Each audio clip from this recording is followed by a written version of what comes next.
So I have to comment on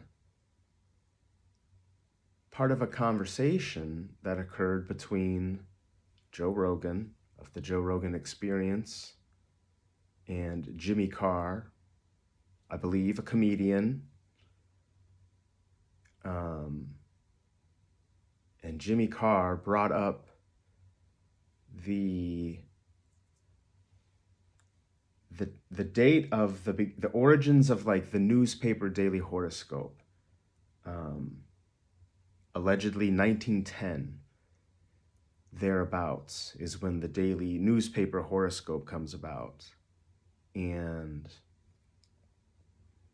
he makes the great observation about how a part of the success of that endeavor is the fact that people get their newspaper and it's all this news about the world, all these things happening, far and wide. And then the horoscope for a moment makes the daily news about them. It's sort of like, I would make the case as an astrology enthusiast, the whole thing is it's like, yeah, it's an opportunity. Probably the best use of those would be to like read the whole newspaper, like take in all that news, and then read your horoscope. I'm getting around, blah, blah, blah. That leads me right to like a greater point I'm always trying to make about how it's not that you should read just your daily horoscope for your sun sign. You should be reading all of the horoscopes for all 12 signs. And then it's sort of like be on the lookout for all of these things because they're all probably happening, which is exactly why we say things like we try to use that defense of like they're written so vaguely and generally that they could apply to anybody. And it's like, it's not about the fact that it can apply to anybody. The point is that it applies to everybody. The fact that you don't relate to the one you read doesn't falsify the reality of that. You didn't get a roast beef sandwich today, but somebody did. You can't say, oh, because I didn't get a roast beef sandwich today, there's no such thing as roast beef sandwiches being gotten. And it's like, that's not true. And we all know that's not true.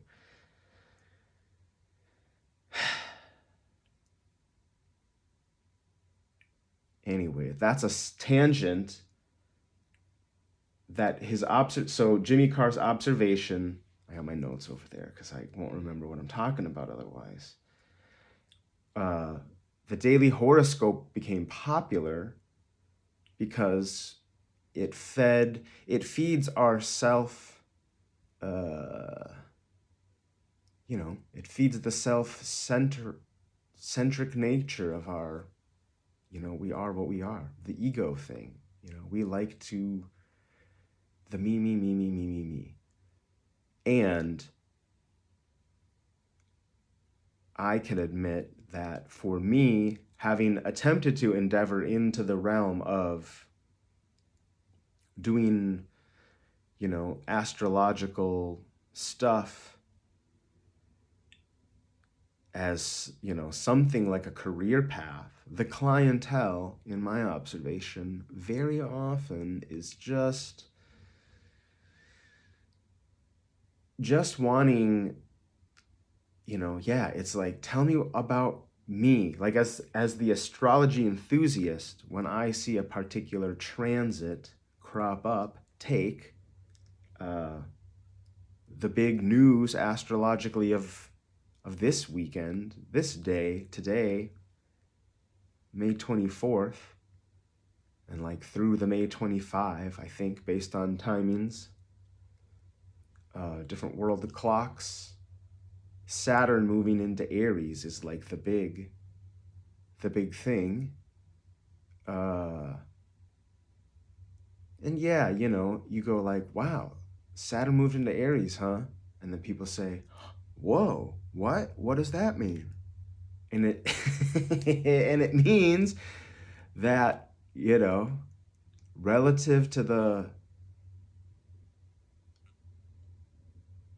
on the axis created by your perception of where the Earth is in space, and like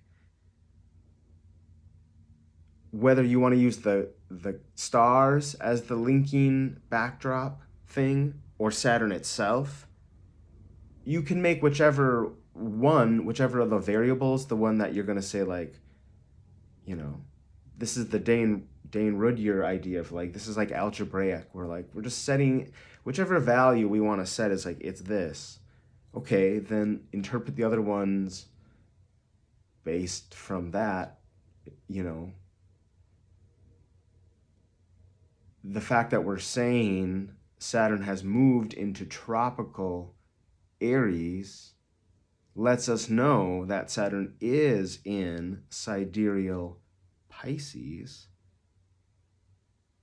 And so, with that information in mind, do whatever you will. You know, it's like, that's all that means. I can't tell you what that means. What does it mean to you? You know, yeah, to a lot of people, it's just nonsense. It's not nonsense because it's a phenomenon that's really happening. And there is that sort of like trippy filters of reality thing about like saying Saturn's in Aries when it's like definitely not in the constellation. You know, for people who are confused at like the oldest debate in the astrology community of like which zodiac system are we to be following, it's like they both, we're not, it's one thing if you say, okay, this is so rambling. I meant I meant for this to be like whatever, coherent to people who don't care about all this, but off I go.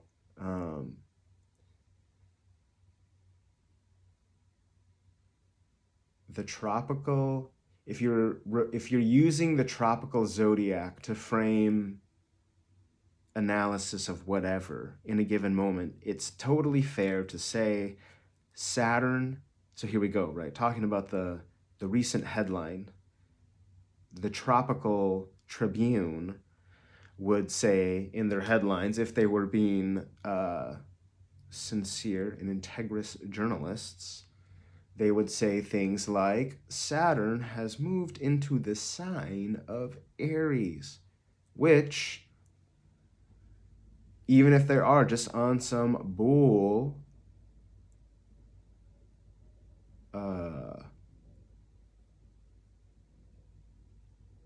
you know, in the giving the devilishness of them its due, it's true that Saturn is in the sign of Aries. Uh, I mean, people have known forever ago, not forever ago necessarily, maybe. Um, Certainly 5, 10, 10,000-ish, probably like years back. The ephemeracies or whatever that you could look up would tell you very clearly that, yeah, Saturn will be in the sign of Aries. We're not talking about space, we're talking about the time more, it feels like here. So, yeah, you know, we're in the sign of Aries, in the constellation of Pisces. That's the way for us to think about it. Because tropical astrology is geocentric in the sense that we're making a sphere or two wheels, if you will, two circles on their like, um, bro. Sometimes you just blow your own mind in funny ways. It has nothing to do exactly with what, well, it does have to do with what I'm talking about, but different issue. Ay, caramba. So yes, the daily horoscopes got popular in like 1910 because they play to and it sort of preys upon everybody's sinful nature of being like self-obsessed. We do love to like, and it's not so wrong or bad is the truth. Like going overboard with it is problematic, but it's like it's not inappropriate to have like some sense of a like, hey, wow, like my self experience, and to like have, you know, ownership is exactly the kind of like tricky issue, like ownership of yourself, but like, it's like at a deeper level of that. There's more just like the yoga of fully being yourself without needing to glamorize or over dramatize it, like the pure fact of yourselfness. Get through the Taurus thing of like the having in your body, and then into the Gemini space of like the duality of your drama, then we're good. Uh, Point being, yes, I have had that sense lately with clients that like I want to talk about astrology with people, or not even just clients, but in just like the public space, in public speaking, context. It's like people want to talk about like, what does this mean for me? And it's like, if you want to know what it means for you, just talk about yourself. Like, you don't need me to tell you what it means for you. I can only tell you that it's happening. Um, you know, if you ask me, if you were being clear about it, and you said, "Oh, I heard Saturn's moving into Aries, the sign of Aries," you probably have heard that it's moving into the constellation Aries, which is true in like a year or something like that, probably. It's definitely false in, that is happening like right now at the same time. They're not happening at the same time. That's a truth that you might not be getting. You're just getting the two sides and not synthesizing it like willfully. Did I go way off top again? I'm like, I had a point. I was trying to get to a point. Not capable. Too mutable. And maybe the Saturn moving into the sign or constellation of Aries will help with that. Pisces is mutable too. My little miniature point inside the bigger point was going to be that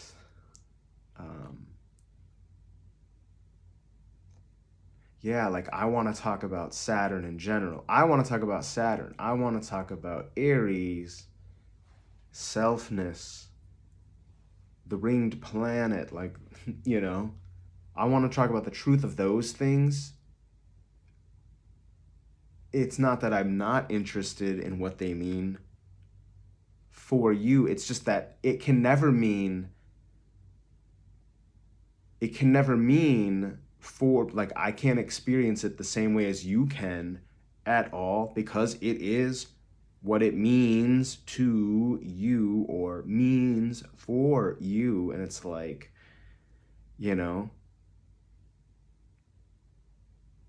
I cannot even pretend. I mean, I could pretend to know what it means for you, but that's like, it's not real. So there's no fun in that, really.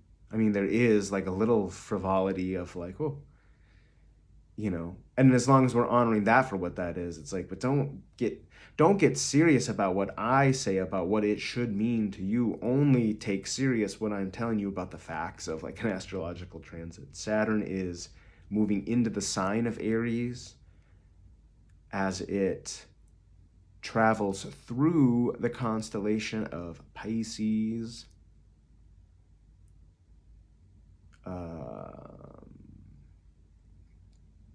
And if you're so concerned about what it means to you, just look at your second house. Or really your first house. Your first and your ninth, whatever. Like,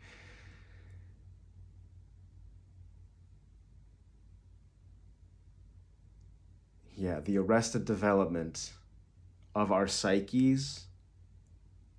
We tend to think that like,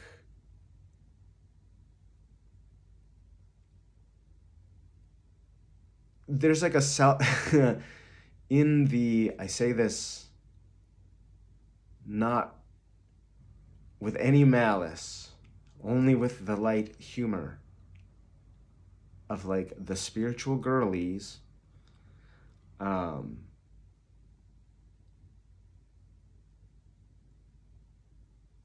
They like, and it's true of many, many men as well. People, it's a human thing, right? But like, this is just a really nice spotlight of the phenomenon. Let's say the spiritual girly who is activating her, let's say, eighth and ninth houses, certainly the eighth, but the ninth. That's the thing, is like this kind of humoring of the like, oh, we're in the ninth house space. And it's like, not really. I mean, a little bit, yes, but it's like, rather than operating from your ninth house, you're traveling to your ninth house. So the whole experience is a reaching, seeking kind of thing, and it is anchored. It's feeding the second house or the first house, which is not wrong. That needs to be done at some point, but it's like important to kind of acknowledge, okay, like, so what about your third house? What about your fourth house? Like, move, don't only be staying in these and going to those, also be willing to be in those and travel to these.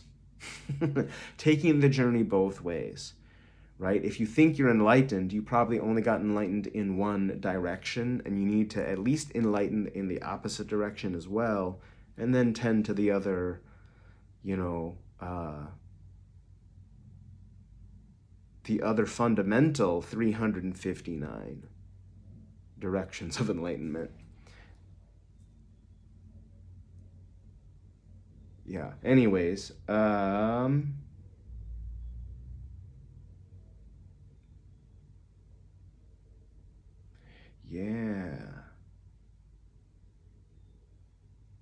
don't want to talk about that. That's like way too much right now. Okay.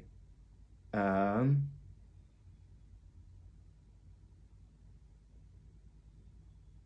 I am having a brain fart moment.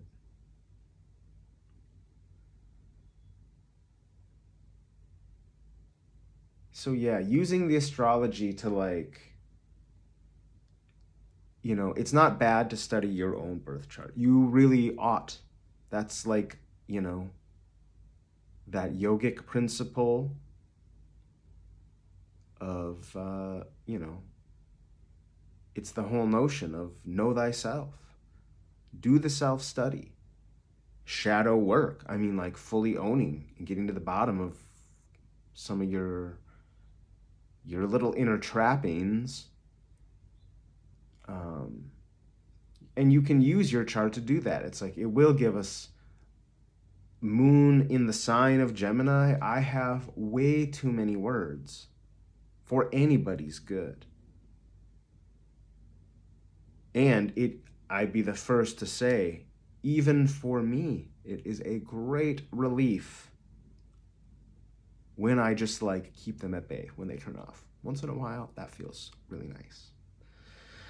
So it's like a good idea to use astrology to study the self. It is important to do me work, but again, like half the time that me work is being like weirdly stuck in the second and not getting into like the third, fourth, fifth. We all have our different,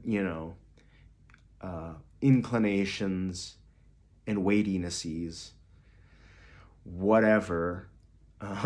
Using your birth chart to like really get a handle on seeing how you operate, noticing your strengths so that you can detect that they exist in others, acknowledging your weaknesses and allowing yourself to see where in others they exist, i.e. like, yeah, the like if you want to feel belonging in company, just like look at your absolute worst tendencies, and then also look at who you judge the harshest and be like, yeah, okay, like of course we exist. I'm not alone.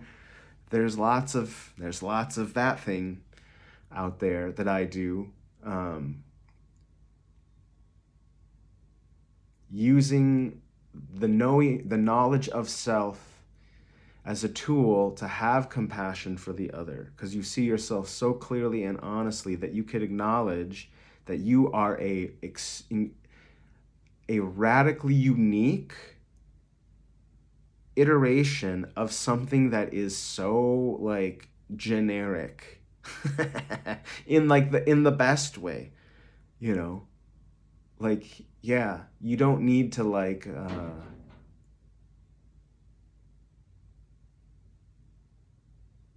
it does no good to have like paranoia about the collective scale of things because, it's just as unavoidable as, you know, the harsh truth that the collectivists like to run from. It's like, buddy, we're, you know, the monadic reality, the Saturn thing, and the selfhood. It's like, yo, anyways, using, yeah, the self study to serve the the oneness, and then likewise like using astrology. This is where like I've just been on like having been on a flipped script and acting like prideful about it, but you know using astrology,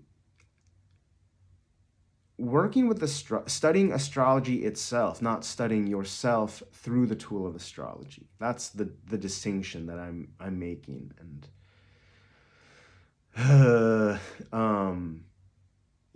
it's an ology, it's a learning. So it's like if you want to understand astrology, then you need to study astrology more than you're studying yourself. That's why it's like, yeah, looking at other charts and just like pulling on all the other threads you have woven into the tapestry of who you already are, using yourself to study astrology more than you're using astrology to study yourself eventually becomes the goal, or something like that. I might be on a tangent. Surely I am. Tangential ought to be my middle name. But yeah, astrology as a logos issue per Dr. Susan Rogers. The sciences, or all forms of ology, pursuits of logos, if you will, are they're methods of inquiry or domains of deep inquiry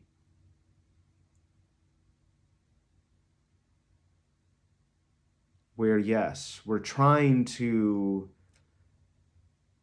be fully outside or in like the largest, like picking up infinite sets of data, studying the mass, studying the whole, the full, studying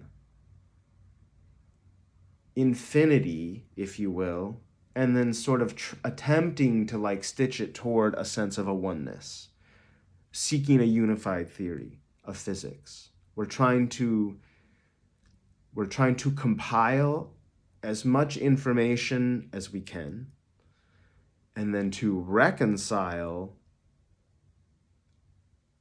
though all of our findings towards these like very unifying themes where we get to like, yeah, it's like life is so many things. They sort of come down to plant and animal, if you will. Why do I keep saying if you will? That's so annoying. uh yeah, you got plants and animals, flora, fauna. We're getting into like taxonomy, flora and fauna. And then what's interesting is that we would call both of those things life on the one hand, which they are. That's like another like little unifying feature thing. So all flora, all fauna are life, bios, which is fun. But they are also matter. Like there's like that physiology to them, the tangibility of like plant matter or like flesh matter, animal matter. You got roots and sticks, dried leaves, you got bones and like hair, tufts, and things like that. And it's so Tai Chi of it that like you get to flora fauna and you go, okay, close it down to one branch. And then as soon as you close it down to the one branch and say life, well then, you know, the opposite of it is there. And it's like, okay, but they or not even that. It's like, yeah, the sort of like the consciousness dimension of its existing and then the material dimension of its existing. Life is so weird. But it's like, yeah, then there's like rocks. Rocks aren't exactly fauna, but maybe they are. At some dimension, right, in the material sense, it's like, yep, all these things are like together. And then, yeah, you just wonder, like, does it not have the consciousness of a, like, how does that work? What the heck? Surely I'm off on a tangent.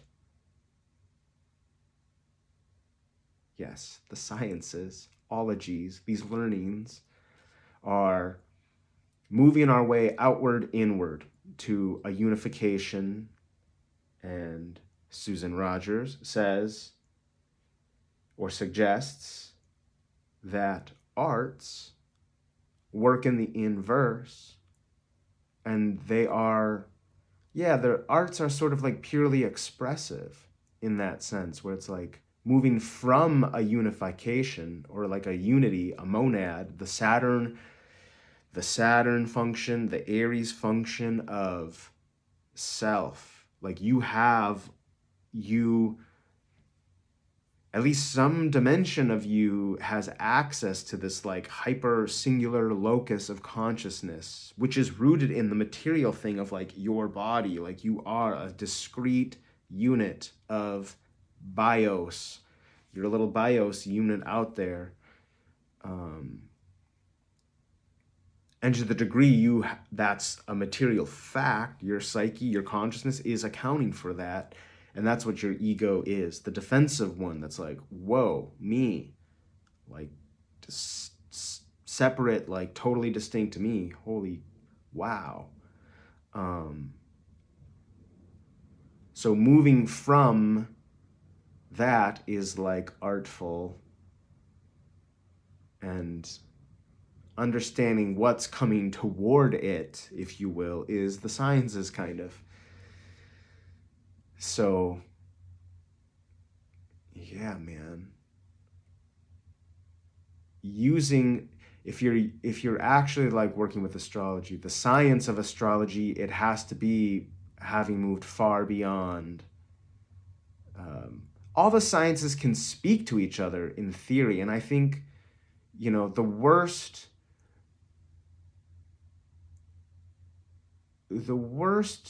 depiction of astrology among the other ologies, I would sort of say, is it's like, first of all, what is astronomy doing out there? Being an onomy, taxonomy, I guess. So whatever that phenomenology, is that what we're talking about? Phenomenon. Shoot, what was the word I had a second ago? Or did I even say that out loud? Did I just think that? Phenomenon. Taxonomy. Crap. What was the other? Oh yeah, an astronomy. An astronomical, taxonomological. I don't even know what I'm talking about. Phenomenology endeavor.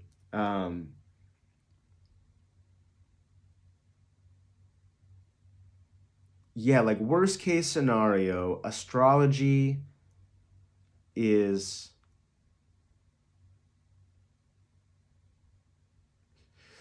there is an art to it, right? The art is where you throw your own interpretive capacities onto it. I haven't even gotten to my whole stupid spiel about how, like, you know, like a narrative science or whatever that astrology is, like the art of meaning as like narrative based. I think that's a fair thing. Like, you know, there are these more like the taxonomy, taxonomical, taxonomical level of, yeah, there is a certain scientific dimension to astrology through astronomy. I mean, that undeniably, like, if you're really doing astrology, you are to some degree accepting certain like alleged material realities that probably are. There might be some wacky deeper meaning behind them, but whatever. I mean, we easily might not know it, so that whatever.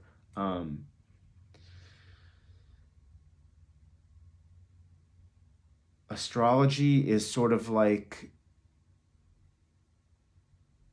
an attempt, call it an attempt, fair. It's art. The art, I'm willing to assign to astrology purely an artistic constraint. Fine. I mean, I almost, you know, the fact that I'm still here talking about this issue is because there is like a certain part of me that kind of like wants to even do that.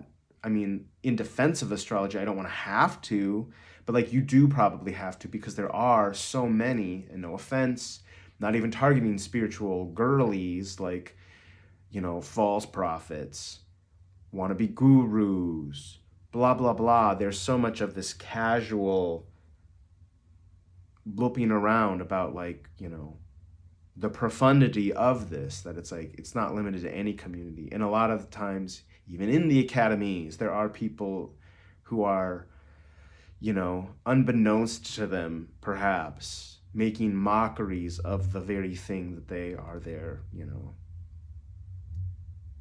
making idolatry of, whatever. That's, anyway. The point is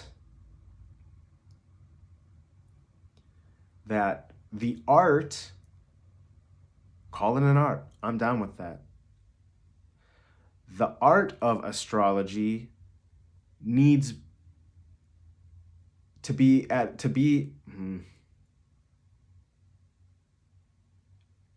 let's say it this way. Defensible astrology is an art of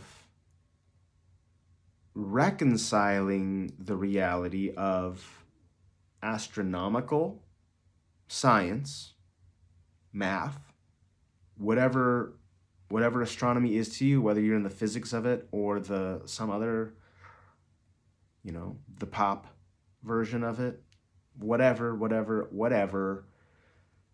astronomical science and, at like psychology or, social sciences. If psychology is a hard science, then we have two hard sciences put together. But like there is something to be said in the social science sense. Call that like a soft science, the way like, even philosophy broadly you might call that. It's not, none of that stuff is good if it's not grounded in the material reality, though. It's like philosophy's no fun if you're like, I shouldn't say it's no fun. It's like most fun when you're allowing it to be like sort of disconnected, but it's only rewarding to the degree that it like really is, it's more useful if it's grounded in something tangible and practical. Wild that the sun is coming up behind me like that. Might have to go out there again.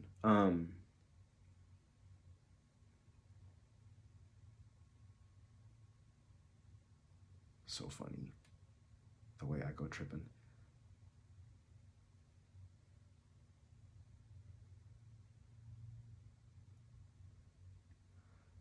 Astrology is a combination of psychology and astronomy.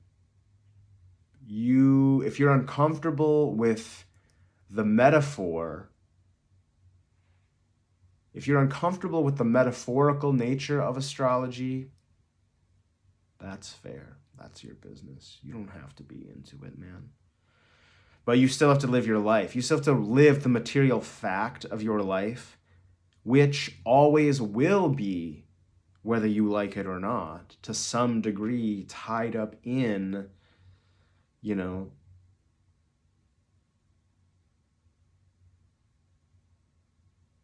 we can, it's like, you have to be not human for this to like not apply to you, because we are speaking to like material. You have to not be real and not be here and not be like a human being for astrology to have no relevancy.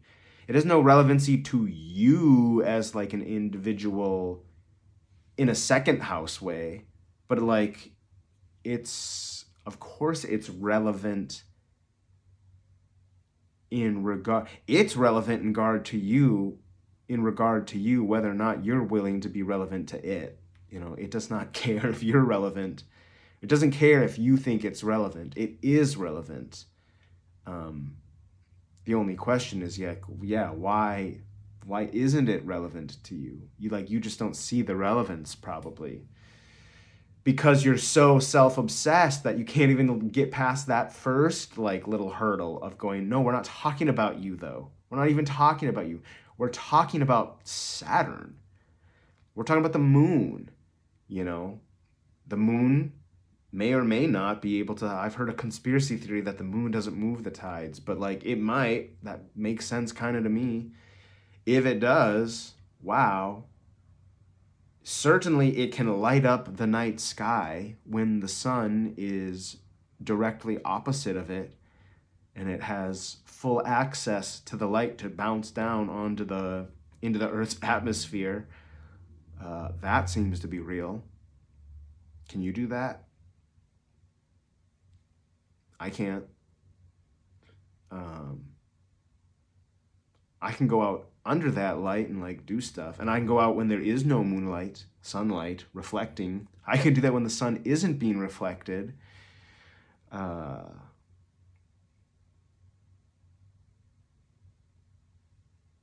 Interesting.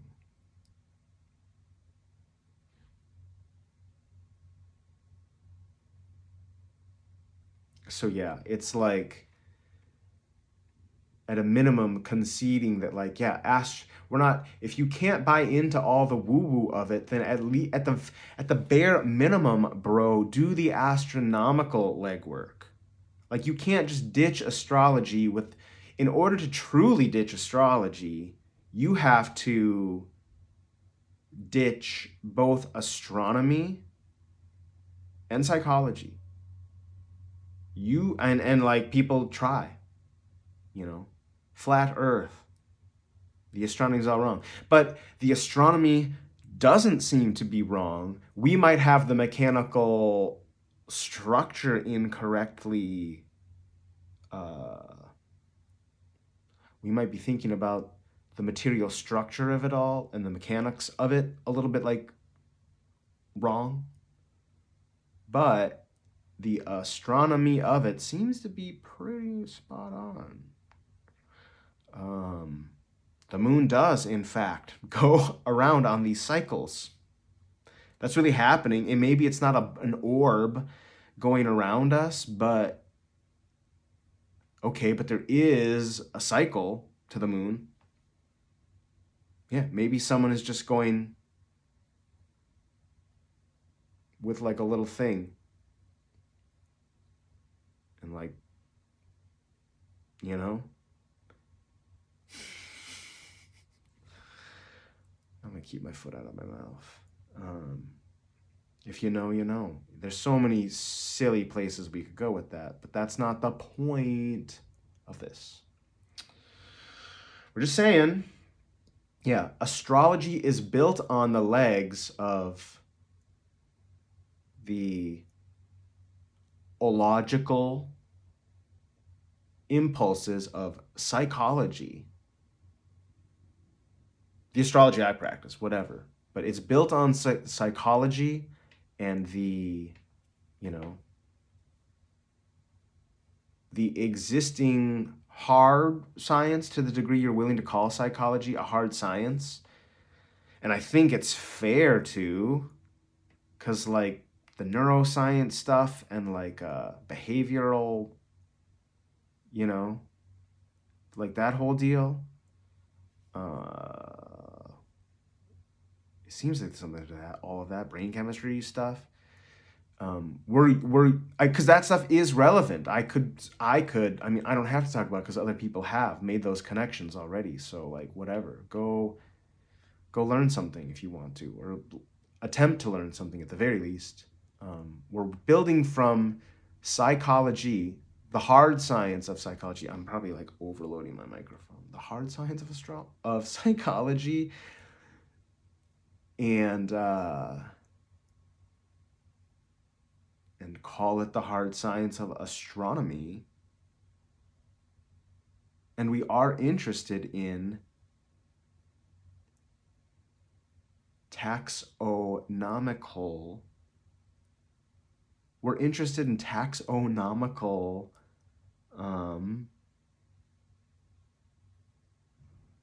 it's so ironic because it's almost as if they claimed the wrong labels, I feel like. Because astrology does feel more like an astronomy to me, where we're making a taxonomical, that's like this episode is called taxonomical probably. We're making an attempt to do something taxonomical with the cosmos.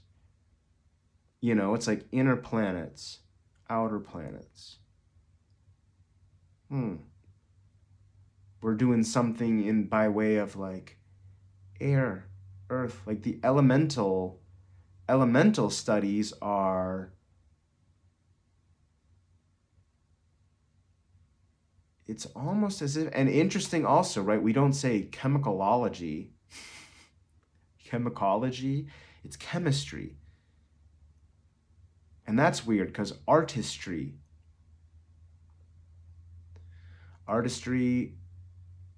chemistry, alchemy, pharmacological.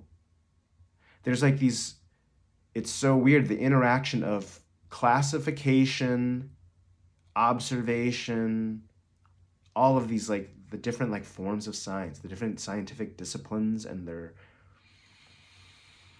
yeah, because again, that's how most people are engaging with science. The kind of person who goes, you should trust the science, bro.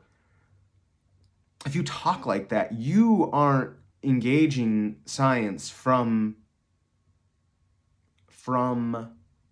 the scale of science itself. That is a purely self-centered use of science. You're using science, not practicing science, if you will.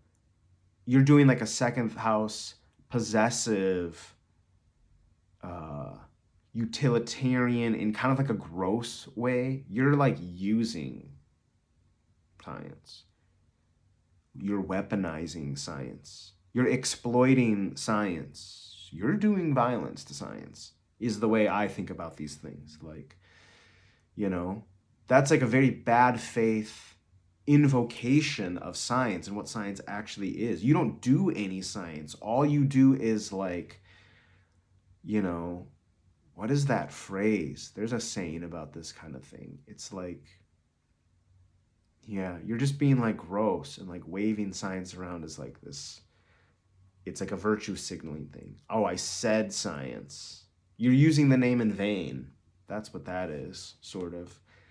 So,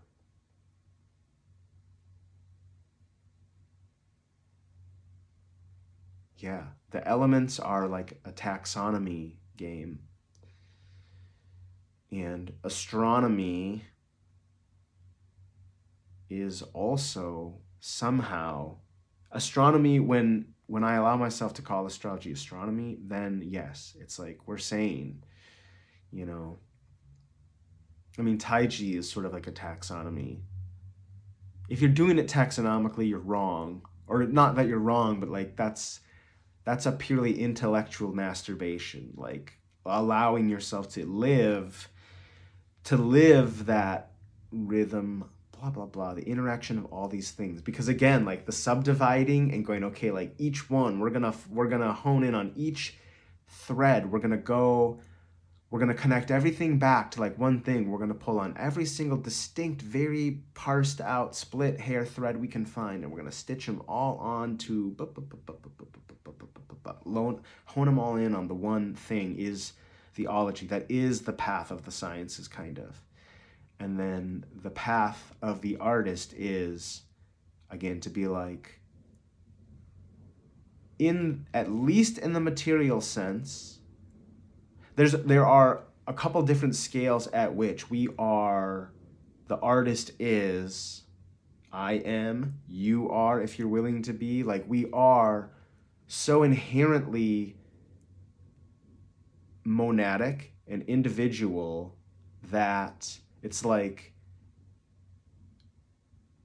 the art of living is to so radically claim that you like never ever, you're never like, yeah, you won't be projecting anymore. You'll be understanding that, like, you know, the realm of the science, these things, data is coming at me, forces, materials, you know, all of the stuff, things are coming at me, energy in all of its different forms.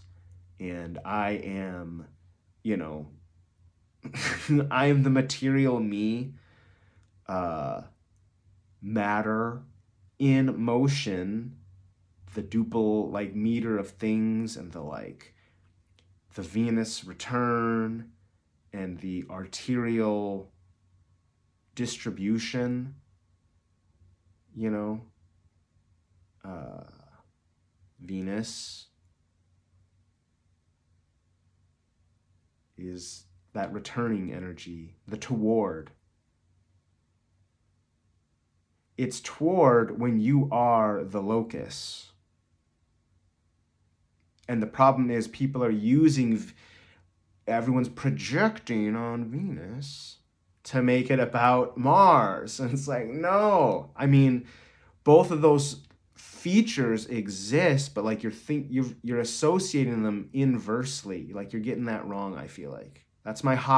These are all my hot takes as astrologically.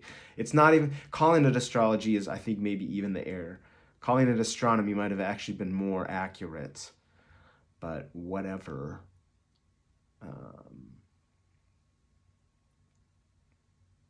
Yeah, it's like this attack of language. Like languages, I mean, yes, it is inherently flawed or never can quite, you can't replace the other dimensions of a thing. The phenomenal lot, if we do like a taxonomical study of like what things are, okay, there's the like carbon, blah, blah, blah, like there's the chemistry of it. And like elemental studies being, again, yeah, like these different phenomena. Motion is like a whole distinct thing. There are materials and then there's motion. Materials, motion, and then like the time feature. I don't know how to get that in the mix. Motion versus movement, yeah, yada yada yada yada yada. But yeah. Anyways, where the heck am I going? This may actually, I don't know if anyone can follow all of this. It may be more on point than I think it is, but my brain is going all over the place. I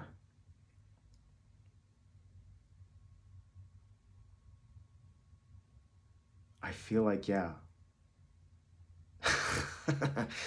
I wanted to, it's okay. Here's where it gets back on track. If it's not actually like kind of a full circle-y issue somehow. Getting it back on track is the fact that Jimmy Carr had talked about that stuff. That's what I want to say about all of that. An in defense of astrology thing. And then where Mr. Rogan was sort of saying that he thinks it does make sense that the stars could have an influence on us by way of that notion that like, oh, well, the moon impacts the tide, so maybe, you know, the stars and planets like can have an effect on us. And I'm really glad that Mr. Rogan is having that kind of like openness to the like, I mean, maybe, because it's like, yeah, the maybe space is enough. We don't need to like get weird about like claiming that it's definitely true. It's just considering the what if. The what if is the more compelling question like than the like, uh, prove it. Prove it is dumb. What if is interesting. Whatever. We need the prove it type. So good that they're out there, but they need to be operating non cynically, which, I like to think that I kind of have a little bit of both. I'm at least willing to, I'm trying to find common ground, y'all. Um, so yeah, this is a hot take I've had recently where it's like, it's not, because again, we're like sort of threading this idea of like about it's not don't worry so much about how the planets influence you. We're interested in the way that we're not interested in how it may or may not be true. We're interested in the ways that it definitely is true. It is 100% true that when there is a new moon, the night sky is much darker and people have biochemical responses to that. And in that exact same mode of whatever, it's like when the moon is full and it's quite bright overnight, people have like a physiological biochemical response to that. That seems pretty, I don't know anything about those sciences really, but like it seems like that's a real thing. So reality seems to be real, and we can like ologize it. We can pull on all these different threads and kind of point towards singular, pretty like pretty reasonably accepted ideas, or whatever.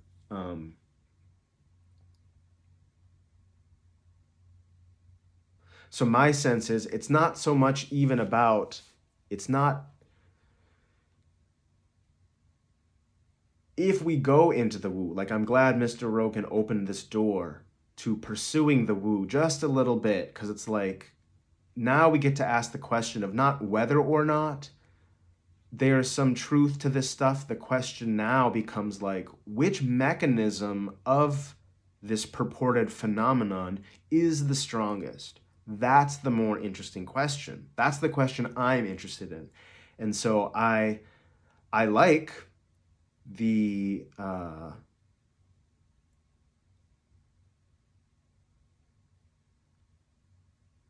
intellectually conciliatory move by Mr. Rogan to go like, okay, well, yeah, the moon like pulls on the tides and we're made out of water too. So like it stands to reason that that stuff has an effect on us. And where I would say, okay, now if we want to get into the idea of personality, and here's the nature versus nurture stuff a little bit, it's not actually so much that the stars imprinted on you, although they surely did. Were you born? Okay, well then, sorry, that's what the sky was doing when you were born. And not just the sky, right? The Earth and the thing and Saturn and Mars and blah, blah. It's not about you. You're not that special unless you're, you know, maybe you are the born, whatever, pick your hero of choice. But the material fact is when you were born, all this stuff was busy doing its thing. And it didn't, it may or may not have noticed that you were born at the most quantum, level. Yeah, probably your consciousness clicked online at some point and like you're here or whatever. But my point again would be that like the material reality of that, the undeniable reality of that is there. It may be incredibly small. It may be inconsequential. It might be small enough that we don't need to think about it. Nurture may way outpower that particular nature. That said, and I guess along those same lines, my theory would be more so that personality is set not so much by your birth chart, but more so by the human condition created by that astrological signature. So it's like that energy is in the room making all the people act a fool or act a wise man or act a whatever way they're acting. And it's actually more that human dimension that's sort of imprinting on us. You know, if you are born, I don't care what your birth chart looks like. If you're born into, if you were born in the woods during a wildfire, it's like, I don't care what your birth chart is, like that is going to impact you pretty profoundly, and like your environment has such a strong impact on you. It is the more powerful force. The cosmological forces pale in comparison to the local forces. No denying that. But again, that's this whole idea of like, okay, the different scales invoke, it seems like, these different laws of nature. And I've had this theory also kind of along these lines of like, we're caught in like the binary of classical and quantum mechanics, and we're failing to consider that there could be a third, or, and that may be what some of this like dimensionality stuff is. We're actually, the fact that we've discovered quantum mechanics or quantum realities is like level 2. Now we're 2-dimensional. And when we allow ourselves to fully embrace the more like geological time scale, the reality of that scale of things, which is what I think astrology, or sort of like astronomy, well, astrology in that case, maybe, whatever. Yeah, I just feel like that might prove to be like a third. We've gone like, okay, at the classical level, which is anthropocentric, physics according to us is the classical level. Physics according to, call it whatever you want, whatever you need to think of it as, like hyper small or hyper, like whatever, hyper localized, maybe even. Point being, there's like this quantum scale, which is like small or like very, it's hard for us to comprehend inwardly, sort of. And then there's like, there may yet be, to that same degree, or maybe to a different degree, like this macro version of that. If quantum is fast, Taiji says there is some quantum reply to slowness. And we know that to be true in the classical sense. And so maybe it is just that. That might be all I'm talking about, is like that the quantum also operates at that really, really big, large scale. And, that kind of makes sense to me. But then that still leaves open to me this notion of like, maybe there is like an entire third set yet of physical laws that someday we'll crack into. And I'm yet again compelled to suppose it's probably like 360 minimum. So yes, I like to sometimes suggest that, we have a nature. You could say that you have a nature based on genetics too, but also based on that birth chart.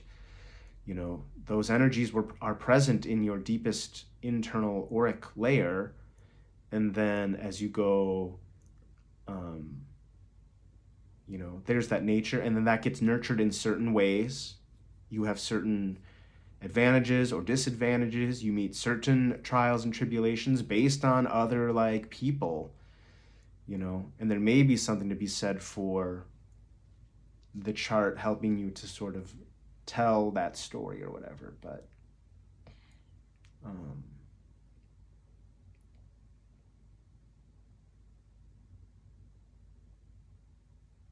yeah, it's like that chart gives you something you can think of as, it's just a way to kind of like bolster something about your nature. It's not your whole nature, but it is something about your nature, roughly speaking, which is worth entertaining and, kind of framing, if you want, your experience on in that sense, it does allow you to reclaim your power from the projections of people. That people dimension is very much the nurture space. Almost blew my mic, I feel like, again. Very much the nurture space.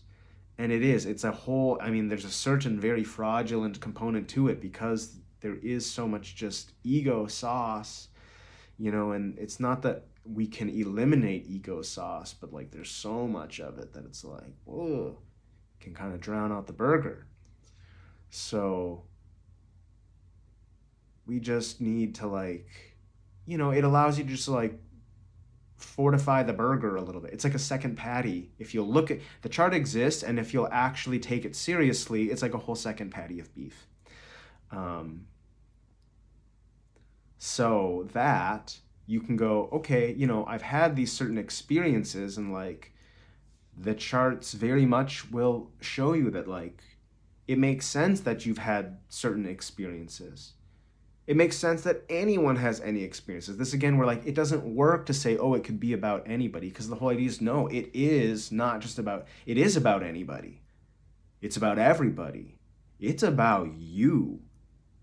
But it's only about you to the degree that you stop dissociating all 12 signs for protection. You're so afraid of being whole and complete that you go, oh, I'm only this sign, Okay, good luck with that.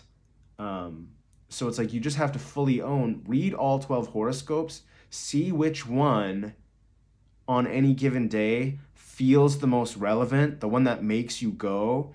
It's more that's probably the better game, the daily horoscope. Read all 12 and be like, which one do I identify with right now? And then kind of lean into that energy. So maybe you read the horoscope for Taurus and you go, oh, yep, that does sound like the day I'm having. It's finding yourself in them, not having them tell you something about yourself. Which you can tell yourself something about yourself if you're willing to do that experiment. But yeah, you find the one that makes the most sense for you that day. And then when you realize that, look into our planets transiting there. Is there, is there a prominent placement in your chart in that particular sign? And then you start to kind of go okay, yeah, when the sun is in Gemini, as it is currently, Sun in Gemini, Saturn moving into the sign of Aries, what does that mean? Go find out which house is being activated, which signs are being, reading those horoscopes might give you some insight about that.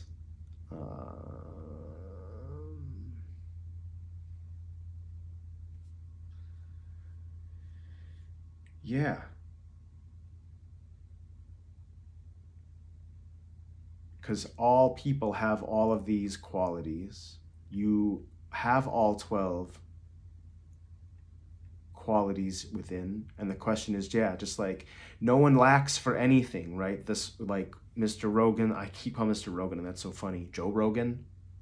That just goes to show you how people are making a projection out of this guy.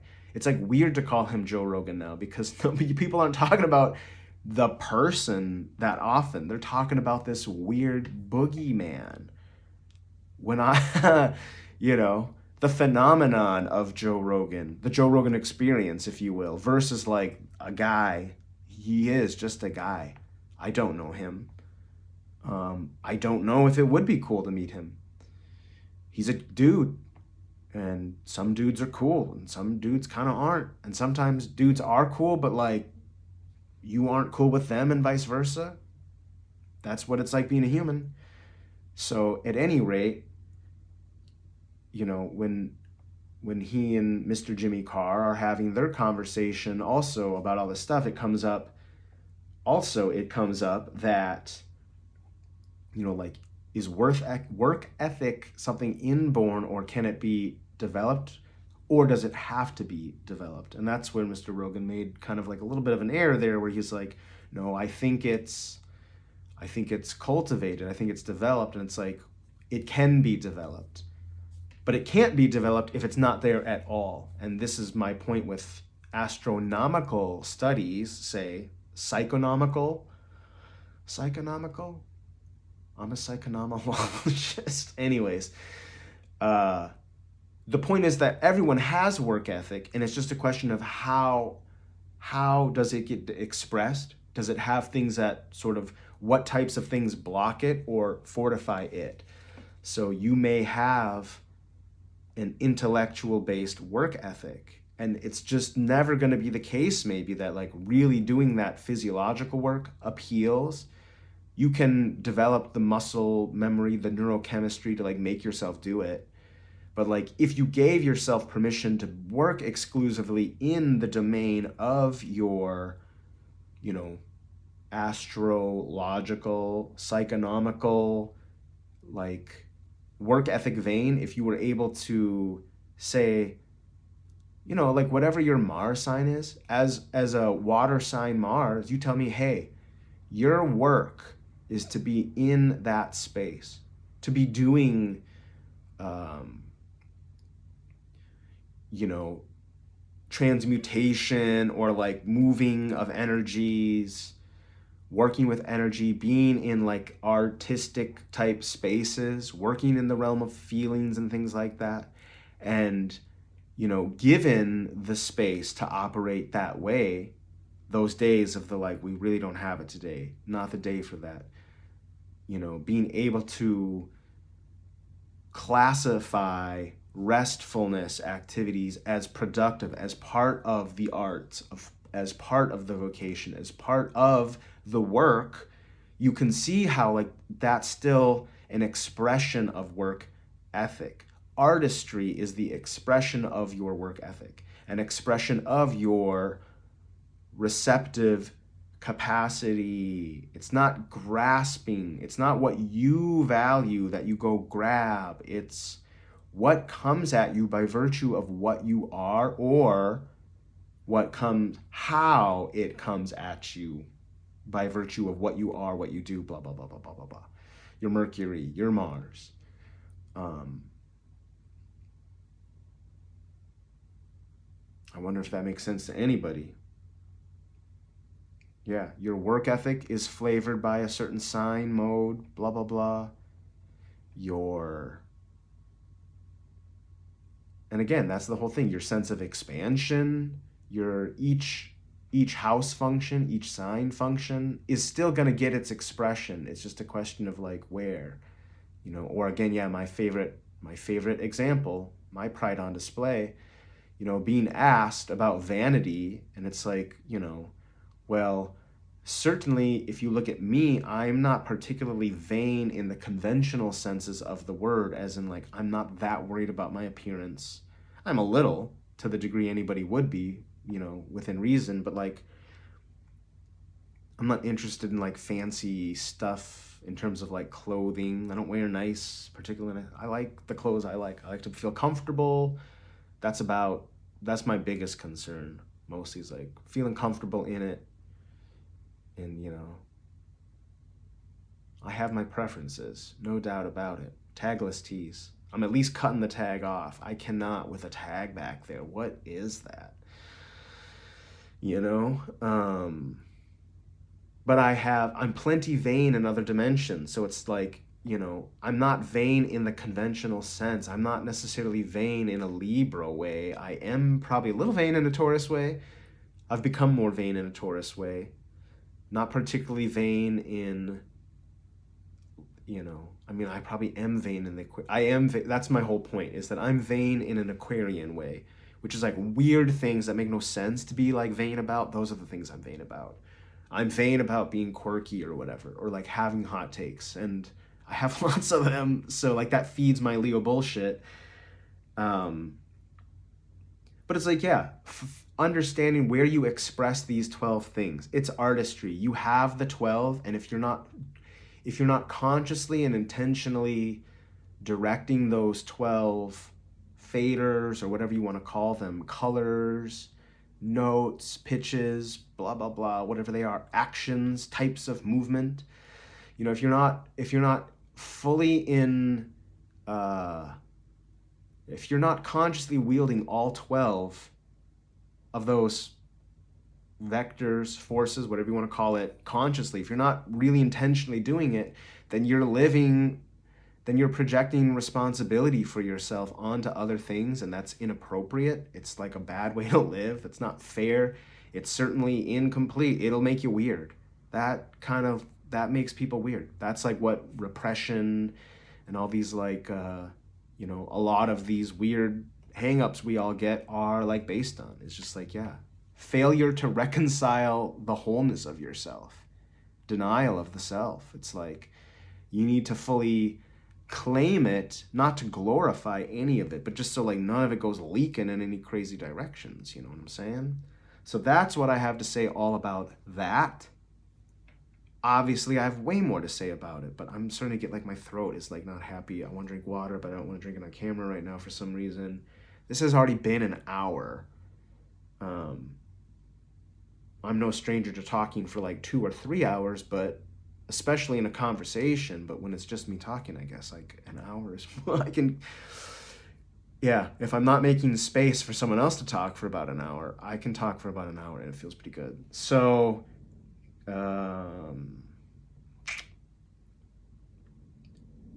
yeah, I don't know if any of that makes sense to anybody or not, but you know, whatever. Peace.